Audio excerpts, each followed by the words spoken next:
Imam, Bapak Ibu, Saudara-saudari yang saya kasihi dalam Kristus. Kita semua menyadari bahwa Paskah kebangkitan Kristus adalah pusat iman kita, pusat agama Kristen. Dan tidak diragukan lagi bahwa iman Paskah ini didasarkan pada pengalaman para rasul, para murid Yesus yang bertemu dengan Kristus yang telah bangkit setelah peristiwa kebangkitannya. Dalam Injil hari ini kita mendengar pengalaman dua murid Emmaus dengan Kristus yang bangkit. Pengalaman mereka berawal dari situasi sulit yang mereka hadapi, yaitu bahwa kedua murid itu kehilangan harapan terhadap Yesus. Hal ini nampak dari keputusan mereka untuk meninggalkan Yerusalem, yang adalah tempat keselamatan dan tempat mulainya misi. Yerusalem disebut tempat keselamatan karena di sini telah terjadi segala peristiwa menyangkut keselamatan, sejarah keselamatan, terutama wafat dan kebangkitan Yesus. Lalu Yerusalem disebut tempat mulainya misi perutusan karena Yesus berpesan kepada para muridnya sebelum diangkat ke surga, kamu akan menjadi saksiku mulai di Yerusalem dan di seluruh Yudea dan Samaria dan sampai ke ujung bumi. Kisah Para Rasul pasal 1 ayat 8. Dari keputusan untuk meninggalkan Yerusalem menunjukkan bahwa kedua murid Emmaus sungguh-sungguh putus asa, mungkin frustrasi berat. Dan dalam situasi putus asa dan tidak punya iman akan kebangkitan, mereka gagal mengenal Yesus dalam rupa orang asing yang berjalan bersama mereka. Dalam situasi putus asa itu, mereka juga tidak percaya pada kesaksian para wanita sehubungan dengan kubur kosong dan penampakan malaikat. Selain itu, mereka berbicara tentang Yesus dalam arti yang sangat negatif, seolah Yesus telah mati untuk selama-lamanya. Tentu saja keputusasaan mereka disebabkan oleh penderitaan dan kematian Yesus. Yesus yang mereka hormati sebagai nabi yang berkuasa, malah sebagai Mesias politik sekarang telah mati untuk selamanya. Karena mereka sekarang sudah 3 hari setelah peristiwa kematian itu, yang dalam pandangan orang Yahudi itulah waktu di mana jiwa meninggalkan badan, mati untuk selama-lamanya. Maka sejauh kedua murid ini ingat akan ramalan Yesus bahwa setelah hari ketiga dia akan bangkit, waktu tersebut dia harus meyakinkan mereka bahwa tidak ada lagi harapan Yesus akan hidup kembali.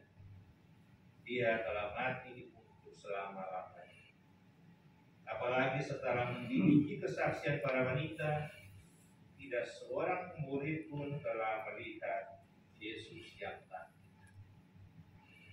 Tetapi dalam perjalanan ke Emmaus, kedua murid menemukan harapan baru dalam terang kitab suci yang dijelaskan oleh Kristus yang bangkit. Itulah alasan mengapa mereka mendesak Yesus tinggal bersama mereka. Bukan terutama karena hari sudah senja dan matahari hampir terbenam, melainkan karena interpretasi atau penjelasan Yesus atas kitab suci telah membuat hati mereka berkobar-kobar. Bukankah hati kita berkobar-kobar ketika dia menjelaskan kitab suci tengah jalan? Sesungguhnya melalui penjelasan kitab suci tersebut, kedua murid Emmaus dapat mengerti bahwa penderitaan dan kemuliaan Yesus sebagai Mesias telah diramalkan. Salib dan kebangkitan itu telah ada dalam rencana Allah untuk menyelamatkan dunia.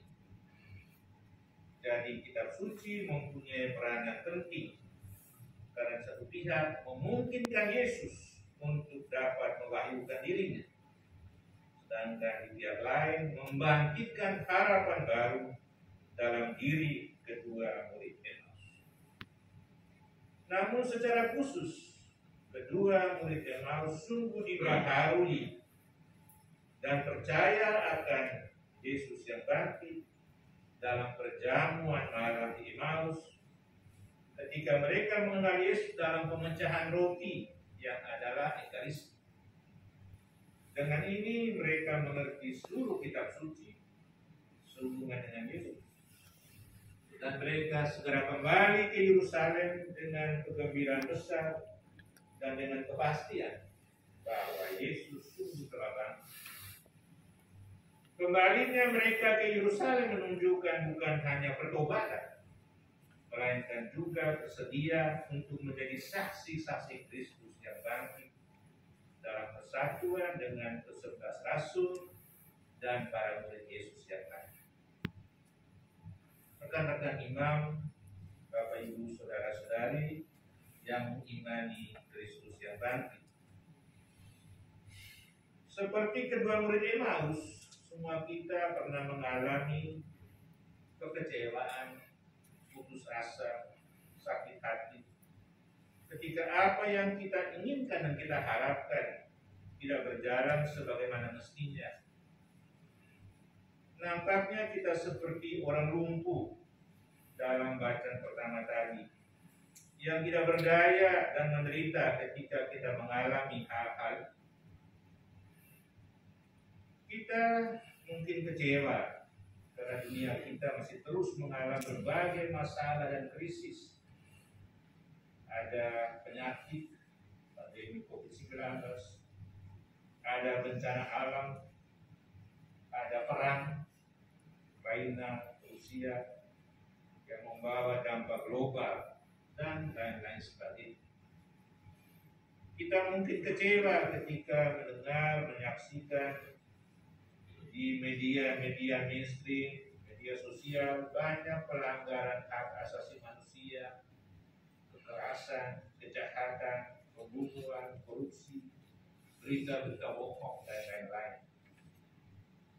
Mungkin para orang tua kecewa putus asa dalam mendidik anak-anaknya di zaman ini, karena anak-anak mau hidup bebas tanpa aturan. Anak-anak mungkin kecewa ketika melihat orang tua mereka tidak rukun, sering bertengkar, bahkan sampai bercerai. Kaum muda mungkin kecewa kepada generasi tua karena kurang mengerti jiwa muda mereka, kurang mengerti kebutuhan mereka. Para imam mungkin kecewa karena pewartaan iman dan pelayan pastoral bagi umat di Paroki tidak membawa perubahan yang berarti dalam hidup beriman. Iman umat masih berdangkal saja. Sembilan umat Paroki mungkin kecewa pada imamnya yang berkarya tidak sesuai dengan harapan mereka atau harapan mereka. Dan seringkali kita semua kecewa dan putus asa berhadapan dengan tantangan, kesulitan, penderitaan, penyakit, dan kematian dari orang-orang yang kita kasih. Bisa jadi banyak orang mengalami dan kita juga merasa bahwa Tuhan sangat jauh dari kita dalam situasi seperti ini. Mungkin kita tidak merasakan lagi kehadirannya, tetapi Injil hari ini mengingatkan kita bahwa dalam situasi putus asa, Tuhan tidak meninggalkan kita seperti yang Dia tunjukkan kepada kedua murid Emmaus. Setiap hari, sekurang-kurangnya setiap minggu, kita dapat mengalami kehadiran Kristus yang bangkit. Ketika kita, umat Kristus, berkumpul dalam gereja untuk mendengarkan firman Allah dan mengambil bagian dalam perjamuan Ekaristi. Seperti kedua murid Emmaus, kita adalah komunitas yang sedang bersiaran, sedang dalam perjalanan. Dalam kehidupan kita sehari-hari, berhadapan dengan kesulitan dan penderitaan, Kristus yang bangkit senantiasa ingin tinggal bersama kita. Namun seperti kedua murid Emmaus, kita harus memintanya untuk tinggal bersama kita. Kalau tidak, dia akan berjalan lewat.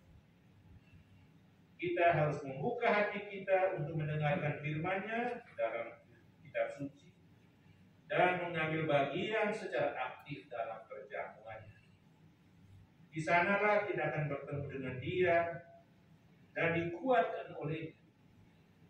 Maka menghadiri dan merayakan Ekaristi setiap minggu, bahkan setiap hari, sangat penting, karena di sana kita bertemu dengan Kristus yang bangkit, mengenalnya lebih dekat melalui firman-Nya yang kita dengarkan, dan kita pun bersatu dengannya dalam komunitas.